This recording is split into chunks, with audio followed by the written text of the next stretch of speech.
Hello friends and welcome our UPSC education plus platform bye Akshay. आज discuss करने वाले हैं हम संडे का न्यूज़पेपर आज 31 जनवरी है, 31 जनवरी 2021। आज स्टार्ट करेंगे अपने द हिंदू न्यूज़पेपर आज का। तो आज का द हिंदू न्यूज़पेपर स्टार्ट करने से पहले मैं आपको बता दूं कि आप टेलीग्राम चैनल को ज्वाइन कर लें। टेलीग्राम चैनल कहाँ से ज्वाइन करेंगे, मैं जो लिंक दूंगा आपको, लिंक कहाँ पे दूंगा, डिस्क्रिप्शन में मैं जो आपको लिंक दूंगा उससे आप जो है ज्वाइन कर लें। इससे फ़ायदा क्या होगा, आपको फ़ायदा होगा कि आपको न्यूज़पेपर की PDF वहाँ पे मिल जाएगी। आपको यूपीएससी का जो मटेरियल है वहाँ पे प्रोवाइड करवा दिया जाता है। बहुत से इंपॉर्टेंट नोट्स जो हैं आपको प्रोवाइड करवा दिए जाते हैं फ्री ऑफ कॉस्ट गाइज, जिससे कि आप अपनी तैयारी को जो है कंटिन्यू रख सकते हो और आपकी कोई प्रॉब्लम हो तो आप वहाँ पे डिस्कस कर सकते हो, बिकॉज मैंने ग्रुप भी जोड़ा हुआ है वहाँ पे। इसलिए मेरे तक आपकी बात पहुँच सकती है और जो मैं आपकी हेल्प कर सकता हूँ वो कर दूँगा वहाँ पे। इसलिए आप जो है टेलीग्राम चैनल ज्वाइन कर लें। आप जो डिस्क्रिप्शन में लिंक दूंगा उसके थ्रू टेलीग्राम चैनल तक पहुँच सकते हैं। चलिए चलते हैं आज के द हिंदू न्यूज़पेपर पर। द हिंदू न्यूज़पेपर पर चलते हैं अपने फर्स्ट न्यूज़ क्या है आज की फर्स्ट न्यूज़ देखेंगे अपने। Proposal to stay farm laws stands Modi. अब आपको पता है कि सुप्रीम कोर्ट जो है, अपना सुप्रीम कोर्ट, उन्होंने कहा था कि जो फार्म लॉज हैं वो आप स्टे कर दो। तो गवर्नमेंट ने उनकी बात मान ली है। फार्म लॉज जो हैं 18 मंथ्स के लिए स्टे कर दिए हैं। 18 मंथ्स के लिए स्टे कर दिया है, स्टे लगा दिया है इन पे, बिकॉज 18 मंथ्स तक इन पे कुछ नहीं होगा ना, ये मतलब कि अभी तक ये लागू नहीं होंगे, फोर्स में नहीं आएंगे 18 मंथ्स तक। ये होने वाला है फार्म लॉज के साथ। अब इतना क्यों हो रहा है फार्म लॉज के साथ, स्टे क्यों कर दिया? बिकॉज आपको पता है इसके ऊपर प्रोटेस्ट जो चल रहा था, आज जो 3 फार्म लॉज आए हैं उनके ऊपर प्रोटेस्ट चल रहा था काफ़ी, ये धरने पर बैठे हैं फार्मर्स। और जो आपको पता है 26 जनवरी को जो देखने को मिला है उससे भी काफ़ी धक्का जो है देश को पहुंचा है। ये मतलब कि जो आपको देखने को मिली है न्यूज़। आपको पता होगा 3 फार्म लॉज, आपके लिए इम्पोर्टेंट हो जाता है कि आप 3 फार्म लॉज जो हैं वो जाने कि आखिर हैं क्या ये 3 फार्म लॉज, इनमें है क्या ऐसा। इसके ऊपर जो है आप देखेंगे, वैसे मैंने डिस्कस कर चुका हूँ, मैं पहले भी जो न्यूज़पेपर की वीडियो बनाई है उनमें मैं डिस्कस कर चुका हूँ ये। तो आप जो है देख सकते हैं फार्म लॉज की क्या है, 3 फार्म लॉज और कौन कौन से हैं। उसके ऊपर देख सकते हैं आप। तो चलिए अपने चलते हैं। अब जो फार्मर्स हैं वो बातचीत मतलब कि कर नहीं रहे हैं, वो कह रहे हैं कि जो ये फार्म लॉज हैं इनको रिपील करो। वो एक ही बात पर अड़ी है, कहते हैं रिपील करो। अब देखते हैं क्या बनता है, अभी तक तो स्टे लगाया है इसके ऊपर। अब चलते हैं अपने आगे वाली न्यूज़ पे। आगे वाली न्यूज़ क्या है, पास में न्यूज़ है आगे वाली। इसमें क्या है, ये जो न्यूज़ है आगे वाली, ये जो यूपी गवर्नमेंट का जो आपको पता है ऑर्डिनेंस आया था यूपी गवर्नमेंट का। अब यूपी गवर्नमेंट का जो ऑर्डिनेंस है उसमें है क्या ऐसा, यूपी गवर्नमेंट का जो ऑर्डिनेंस है जिसमें मतलब कि जो ज़बरदस्ती जो धर्म परिवर्तन करवाते हैं उससे रिलेटेड था, जो मतलब कि वुमेन का जो है ज़बरदस्ती धर्म परिवर्तन करवाते हैं तो उनको जो है सज़ा दी जाएगी, उनके ऊपर उनके केस होगा। तो ऐसा कुछ था इसमें यूपी गवर्नमेंट में, यूपी ऑर्डिनेंस में ऐसा कुछ था क्या, है। तो अब इसका प्रोटेस्ट हो रहा था, मतलब कि इसके ऊपर भी जो है क्रिटिसाइज़ किया जा रहा था कि ये राइट टू फ्रीडम के खिलाफ है, ये मतलब कि राइट टू लाइफ के खिलाफ है, आर्टिकल 21 के खिलाफ है। तो ये मतलब कि बताया जा रहा था। जो अब है, अब इसमें क्या न्यूज़ आई है, इसमें न्यूज़ आई है कि जो मतलब कि ऑर्डिनेंस कोई भी गवर्नमेंट लेके आती है, अगर कोई गवर्नमेंट ऑर्डिनेंस लेके आती है तो उसको जो यूनियन जो मिनिस्ट्री है उसको बताना पड़ता है। अब आपको पता है ये जो ये जो ऑर्डिनेंस आया है, जो ऑर्डिनेंस कन्वर्जन, रिलीजियस कन्वर्जन का जो ऑर्डिनेंस है, इसमें अब होम मिनिस्ट्री को, MHA को पता ही नहीं कि कौन सा ये ऑर्डिनेंस आया है। अब उनको तो बताया ही नहीं इन्होंने, उनको पता भी नहीं, बिकॉज आपको उनको बताना क्यों ज़रूरी है, बिकॉज परमिशन लेनी पड़ती है। अगर कोई भी ये ऑर्डिनेंस लेके आए कोई गवर्नमेंट तो परमिशन लेनी पड़ती है MHA से। अब MHA क्या करेगा, MHA प्रेसिडेंट को देगा, प्रेसिडेंट अपना इस पे असेंट देंगे। तो ऐसा मतलब कि होता है। अब ये क्यों होता है, इस ये मतलब कि संविधान में ऐसा कुछ है क्या, संविधान में इसका मतलब कि उल्लेख है। अब संविधान में उल्लेख कहाँ पे, ये देखिए अपने बताते हैं आपको। सो संविधान का जो आर्टिकल है, आर्टिकल 213 मतलब कि 213 जो आर्टिकल है, 213 जो आर्टिकल है संविधान का, तो वो बताता है कि without instruction from the president promulgate any such ordinance a bill, मतलब कि कोई भी प्रेसिडेंट के जो मतलब एसेंट ना हो, ऐसा कोई भी जो ऑर्डिनेंस है वो पास नहीं किया जा सकता। अगर वहाँ के जो गवर्नर है, वहाँ के जो सीएम है, उन्होंने ऑर्डिनेंस कोई पास किया है तो इसके ऊपर प्रेसिडेंट का जो है एसेंट लेना पड़ता है, बिकॉज प्रेसिडेंट साइन करेगा तभी ये लॉ बनेगा, उसके बाद ही मतलब कि ये लागू होगा, फोर्स में आएगा। सो ये आर्टिकल 213 जो है, आर्टिकल 213 जो है वो है, आप इसको देख लेंगे कि इसमें मतलब कि क्या है, बिकॉज आपके खुद के देखने से भी एक पता चलेगा आपको। सो ये मतलब कि बताया गया है इसके अंदर। और अब जो है आगे भी यही बताया गया है, ड्यू टू प्रोसेस क्या होती है, मान लो कि इन्होंने कोई गवर्नमेंट, जो वहाँ की स्टेट गवर्नमेंट है, उन्होंने कोई कानून बना दिया, उन्होंने कोई लॉ पास कर दिया, तो अब इस लॉ पास के लिए अब गवर्नर ने साइन कर दिए उसके ऊपर, मान लो अब गवर्नर जो है मतलब कि साइन करने से पहले गवर्नर जो साइन कर दिए, उससे मतलब कि पहले जो गवर्नर है साइन करेगा, उसके बाद जो है प्रेसिडेंट को सेंड करना पड़ता है कि प्रेसिडेंट इसके ऊपर जो है अपना असेंट दे। तो प्रेसिडेंट जब तक असेंट नहीं दे देता तब तक ये जो है बनता नहीं है लॉ। तो ऐसा मतलब कि ये प्रोसेस होती है, ऐसा आर्टिकल 213 में दिया हुआ है। सो जो रिलीजियस ऑर्डिनेंस है, अब उससे एक और आर्टिकल जुड़ गया है 213 जो कि न्यूज़ में है। तो अब आपके लिए ये भी इम्पोर्टेंट हो जाता है कि आर्टिकल जो 213 जो है 213 जो आर्टिकल है उसको आप देखें। सो ये इस न्यूज़ में दिया हुआ है। अब चलते हैं अपने आगे वाली न्यूज़ पे। आगे क्या न्यूज़ है? सो अब ये new covid vaccine liked by June, SII क्या है? Serum institute of India. Serum institute of India ने कहा है कि इंडिया के पास एक नई वैक्सीन आ सकती है। नई वैक्सीन कब तक आ सकती है? जून में जो है इंडिया के पास नई वैक्सीन आएगी। अब ये नई वैक्सीन कैसे आएगी? ये जो है आपको पता है कोवावैक्स जो वैक्सीन है वो डेवलप की है किन्होंने? अमेरिकन कंपनी है जो नोवावैक्स, उन्होंने डेवलप की है। अब उन्होंने ये जो है मतलब कि टेंडर जो है, ये काम जो है ये किन को दिया है? ये दिया है ये अपने अमेरिकन कंपनी ने दिया है सीरम इंस्टीट्यूट को। सीरम इंस्टीट्यूट क्या है? Serum institute the largest vaccine producer है ऑफ द वर्ल्ड का सबसे लार्जेस्ट जो वैक्सीन प्रोड्यूसर है वो सीरम इंस्टीट्यूट है इंडिया में अपने। सो सभी मतलब कि अमेरिकन कंपनी के पास इतनी पावर नहीं है कि वो इतनी वैक्सीन प्रोड्यूस कर सके, तो सीरम इंस्टीट्यूट ऑफ इंडिया को दिया है। और इसकी एफिकेसी कितनी है? यूके का जो न्यू वेरिएंट मिला है उसके खिलाफ इसकी एफिकेसी है 89.3%। 89.3% इसकी एफिकेसी है। अब यूके में आपको पता है न्यू वेरिएंट मिला है। एक तो पहले जो वेरिएंट था, न्यू वेरिएंट जब मिलता है वो और भी ज़्यादा स्ट्रॉन्ग हो जाता है। अब उसके खिलाफ इसकी एफिकेसी है 89%। तो मतलब कि वैक्सीन काफ़ी अच्छी है जो मतलब कि सुनने में आ रहा है। और सीरम इंस्टीट्यूट इसको प्रोड्यूस करेगा और अपने पास भी ये वैक्सीन आ जाएगी जल्द ही। जून तक जो है अपने पास ये वैक्सीन मिल जाएगी। सो जून तक जो है अपने वैक्सीन, एक और वैक्सीन मिल जाएगी अपने कोविशील्ड और कोवावैक्सीन के बाद एक और कोवावैक्स जो है नाम ऐड हो जाएगा। सो ये मतलब कि है जो न्यू वेरिएंट है उसके खिलाफ भी ये काफ़ी अच्छा काम करती है ये जो वैक्सीन है। सो सीरम इंस्टीट्यूट जो पुणे में है उसके बारे में देख लेंगे, इसमें वो इम्पोर्टेंट है। और जो ये वैक्सीन है। सो अब चलते हैं अपने आगे वाली न्यूज़ पे। आगे कोई न्यूज़ है? सो इस पेज पे कोई न्यूज़ नहीं है, ये आपको देखने की ज़रूरत नहीं है। पेज नंबर 3 पे कोई न्यूज़ नहीं है बिकॉज पॉलिटिकल इशू है और जो आपको पता है वो प्रोटेस्ट चल रहा था उसके ऊपर जो है न्यूज़ है। सो इसमें भी कोई इम्पोर्टेंट नहीं है। पेज नंबर 5 पे भी नहीं। अब चलेंगे अपने पेज नंबर 6 पे। पेज नंबर 6 पे कोई है? कोई न्यूज़ नहीं है। पेज नंबर 6 पे कोई न्यूज़ नहीं है। पेज नंबर 7 पे भी नहीं। अब पेज नंबर 8 पे चलते हैं अपने। पेज नंबर 8 पे क्या है आपको पता है?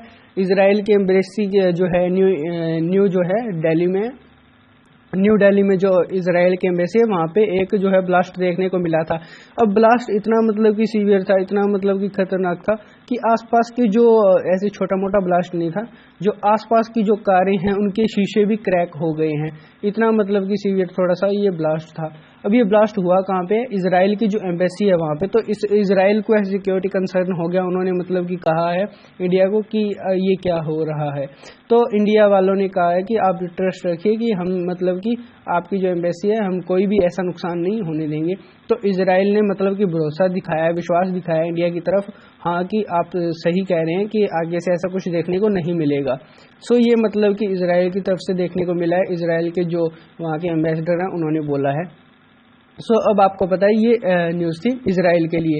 अब इजराइल न्यूज़ में है तो आपके लिए इम्पोर्टेंट हो जाता है कि इजराइल के बारे में जाने कि आखिर इजराइल की लोकेशन कहाँ पे है, उसके बारे में आप देखें। अब जो पास वाली न्यूज़ है, अब उसमें पता है, अब जो इजराइल में जो आपको पता है इस इजराइल से ही लेके न्यूज़ है, ये न्यूज़ पढ़ी थी अभी अपनों ने, अब पढ़ रहे हैं अपनी ये न्यूज़। अब इसमें आपको पता है इस न्यूज़ में क्या दिया है, जो इन्वेस्टिगेट चल रही थी, इस पे इन्वेस्टिगेशन चल रही थी जो ब्लास्ट हुआ था, उसके ऊपर अब दिमाग जो है इन्वेस्टिगेटर्स का वो पजल कर दिया। पजल कैसे कर दिया है? बिकॉज एक लेटर मिला है, उस लेटर में मतलब कि एक ऑर्गेनाइजेशन का नाम दिया है, वो ऑर्गेनाइजेशन कोई है ही नहीं। एक ऑर्गेनाइजेशन का नाम दिया था, वो ऑर्गेनाइजेशन कोई है ही नहीं, वो ऑर्गेनाइजेशन। सो इसलिए मतलब कि है, अब उस जो मेंशन किया है उसमें ऑर्गेनाइजेशन का नाम कौन सा है? जैश उल हिंद। जैश उल हिंद मतलब कि उन्होंने कहा है कि जो ये रिस्पॉन्सिबिलिटी है इस ब्लास्ट की वो जैश उल हिंद लेती है। तो अब इसमें कोई है ही नहीं, जैश उल हिंद नाम का जो ये है ऑर्गेनाइजेशन या कोई भी टेररिस्ट जो है ही नहीं। तो ये मतलब कि दिमाग जो है पजल कर दिया है। सो ये एक न्यूज़ थी। अब चलेंगे अपने आगे वाली न्यूज़ पे। आगे वाले पेज पे क्या न्यूज़ है? आज आपको पता है आर्टिकल तो आता नहीं है, साइंस एंड टेक का आर्टिकल आता है, साइंस एंड टेक का जो पेज है वो आता है, बिकॉज आज संडे है। Government plans law to ban bitcoin, set up official digital currency bitcoin. अब आपको पता है ये जो है इसका मार्क है बिटकॉइन का, ऐसी मतलब कि इसका जो है मार्क होता है बिटकॉइन का, इसको ऐसे शो करते हैं। सो आपको पता है बिटकॉइन जो है वो न्यूज़ में है। बिटकॉइन क्यों न्यूज़ में है? बिकॉज जो गवर्नमेंट है, जो इंडियन गवर्नमेंट है अपनी, वो चाहती है कि बिटकॉइन को बैन करे, बिटकॉइन को बैन करे, बिकॉज कहते हैं कि बिटकॉइन। अब आपको अपने बिटकॉइन के बारे में जानेंगे, बिटकॉइन है क्या। अब ये बिटकॉइन है, चलिए चलते हैं अपने वाले पेज पे। अब आपको पता तो अब ये देखिए, ये साइन है बिटकॉइन का, ये साइन है बिटकॉइन का, आप देख रहे हैं स्क्रीन पर, जैसा कि ये बिटकॉइन का साइन है, ऐसे मतलब कि शो होती है बिटकॉइन। सो अब इसके बारे में देखेंगे। अब ये इम्पोर्टेंट है क्या, ये जो बिटकॉइन है जी, ये इम्पोर्टेंट है किसके लिए? ये GS3 इकोनॉमी से रिलेटेड जो है इम्पोर्टेंट है। GS3 में इकोनॉमी में पूछा जा सकता है इसके बारे में बिटकॉइन, और ये काफ़ी न्यूज़ में है, और ये काफ़ी धमाकेदार, क्या मतलब कि आपको खुद को हैरानी होगी एक बिटकॉइन में कितने मतलब कि इंडियन रुपीज़ होते हैं। सो इतने मतलब कि हैं। अब ये देखिए बिटकॉइन जो है वो क्रिप्टो करेंसी है, क्रिप्टो करेंसी है जो कि 2008 में जो है मिली थी, 2008 में जो है मिली थी, 2008 में मिली थी। तो ये जो अननोन पर्सन है उनके द्वारा जो मतलब कि खोजी गई थी, जो यूज़ की गई थी। अब उस अननोन पर्सन को अपने जानते नहीं है, कोई मतलब कि जानता नहीं है, लेकिन वो जो नाम है वो यूज़ करता था संतोशी नाकामोटो, संतोशी नाकामोटो नाम यूज़ करता था वो जो है अननोन पर्सन। सो इसलिए मतलब कि ऐसे संतोशी नाकामोटो के नाम से ही इसको जाना जाता है क्रिप्टो करेंसी को। जो इन्वेंट किया था क्रिप्टो करेंसी को वो किया था संतोशी नाकामोटो। अब रियल में मतलब कि कोई जानता नहीं है कि कौन सा रियल पर्सन था, रियल पर्सनैलिटी कौन सी थी वो, लेकिन वैसे भी एक अलग नाम यूज़ करता था संतोशी नाकामोटो, इस तरह ही मतलब कि याद रखेंगे। जो आपको पता है ये क्रिप्टो करेंसी का यूज़ है वो 2009 में आया था, 2009 में इसका यूज़ आया था। ये संतोशी नाकामोटो ये चाइनीज़ पर्सन है, मैं आपको बता दूं, जो मतलब कि 2009 में इसका जो है देखने को मिला था यूज़। अब ये करेंसी है क्या? अब ये जो डिसेंट्रलाइज्ड करेंसी है, डिसेंट्रलाइज्ड करेंसी है मतलब कि इसके लिए कोई अथॉरिटी की जरूरत नहीं पड़ती, कि जरूरी नहीं, ये पर्सन टू पर्सन की मतलब कि आपने यूज़ करते हैं उसी के हिसाब से है। ऐसे नहीं है कि अपने को कोई गवर्नमेंट की परमिशन चाहिए या कुछ और, ऐसा कुछ है नहीं इसमें। तो मतलब कि विदाउट ए सेंट्रल बैंक और सिंगल एडमिनिस्ट्रेटर, इस पे कोई एडमिनिस्ट्रेटर की जरूरत नहीं है, ना कोई सेंट्रल बैंक होना चाहिए इसके ऊपर। तो मतलब कि बिटकॉइन को यूज़ किया जा सकता है, ऐसे मतलब कि इसका यूज़ होता है। इसका यूज़ जो होता है पीयर टू पीयर बिटकॉइन होता है, मतलब कि पर्सन टू पर्सन इसका जो है यूज़ होता है कि अपने जो है यूज़ करते हैं, अपने पर्सनल वैलेट में रखते हैं। और इसकी जैसे मतलब कि ये डिजिटल करेंसी है, डिजिटल वॉलेट में जो है रखी जाती है ये जो करेंसी है। और एक नेटवर्क जैसे बिल्ड होता रहता है, जैसे कि पर्सन टू पर्सन जो है यूज़ करेंगे तो नेटवर्क जो है बिल्ड होता रहता है। जैसे इसने यूज़ की, फिर इसने मतलब कि ऐसे है जो नेटवर्क बन रहा है, ऐसे नेटवर्क बन रहा है, नेटवर्क जो है बनता रहता है ऐसे करके जो है। सो आपको पता है ऐसे नेटवर्क बनता है इसका। सो उसने यूज़ की, फिर इसने ऐसे मतलब कि नेटवर्क जो है बिल्ड होता है, बाकी इसमें कुछ नहीं था। वो जो डिजिटल करेंसी है ऐसे मतलब कि ब्लॉकचेन पे आधारित है, ये ब्लॉकचेन जो है उसके ऊपर जो है काम करती है। अब ये है मतलब अदर करेंसी में भी जो है इसको एक्सचेंज कर सकते हैं, जैसे अदर सर्विस, जैसे अपने नॉर्मल जो रुपीज़ हैं उनसे मतलब कि काम लेते हैं, वैसे ही इसको भी यूज़ कर सकते हैं करेंसीज में, प्रोडक्ट्स में, सर्विसेज में, ऐसे यूज़ कर सकते हैं इसको, बिकॉज ये डिजिटल करेंसी है।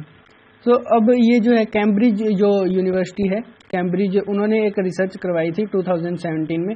2017 में उन्होंने रिसर्च करवाई थी जिसमें मतलब कि पहले तो 2.9 जो मिलियन पर्सन थे वो यूज़ करते थे, उससे बड़े हैं 5.8 मिलियन।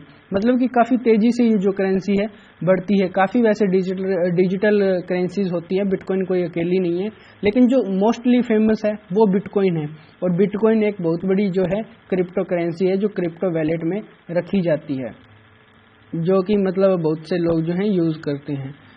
अब आपको मैं बताऊंगा कि इसमें मतलब है क्या, जो इंडियन रुपीज़ में एक बिटकॉइन में कितने इंडियन रुपीज़ होते हैं। अब ये देखिए आप, अब एक जो इंडियन बिटकॉइन में है वो होते हैं 25,16,831 जो हैं रुपीज़, इंडियन रुपीज़ होते हैं। अब ये देखिए इतनी बिटकॉइन मतलब कि कॉस्टली है, इतनी एक्सपेंसिव जो है ये बिटकॉइन है।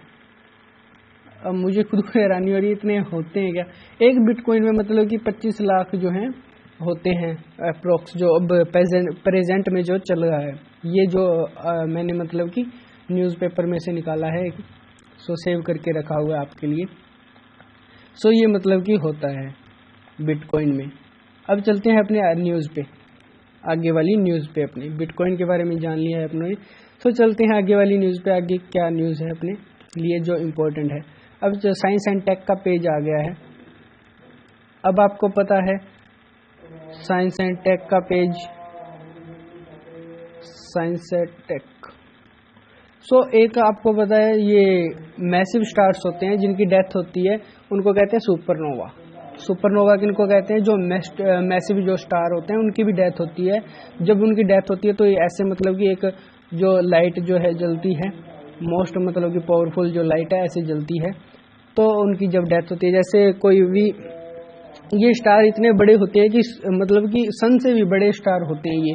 जब इनकी एज हो जाती है तो इनकी जो डेथ होती है तब ऐसे मतलब कि लाइट जो है निकलती है इनसे, बहुत ही बड़ी मतलब कि जो है लाइट निकलती है इनसे, काफ़ी जो है चमकीली सी लाइट होती है। सो सुपरनोवा जो है उसका किनको कहते हैं, सुपरनोवा कहते हैं मैसिव जो स्टार्स हैं, जो बड़े बड़े स्टार्स हैं उनकी जो डेथ होती है उनको क्या कहते हैं, सुपरनोवा। अब इस यूट्यूब पे आप अदर वीडियो भी देख सकते हैं सुपरनोवा के नाम से। सो सुपरनोवा जो है वो होती है। सो ये energy of the supernova is carried away by nutrients. अब न्यूट्रिएंट जो होते हैं वो मतलब कि सुपरनोवा की एनर्जी लेके जाते हैं। एनर्जी जो न्यूट्रिएंट होते हैं इनके अंदर जो पार्टिकल होते हैं छोटे छोटे, ये सुपरनोवा के अंदर, सुपरनोवा जो ये स्टार है, बिग स्टार है, मैसिव स्टार्स हैं, इनके अंदर जो छोटे छोटे पार्टिकल्स होते हैं, जैसे छोटे छोटे, मैं आपको 2 मिनट दिखा देता हूँ। सो जैसे ऐसे छोटे छोटे जो हैं पार्टिकल्स होते हैं जो कि जिनको क्या कहते हैं, न्यूट्रिएंट्स। अब न्यूट्रिएंट से मिलके क्या बनता है, मैसिव स्टार्स।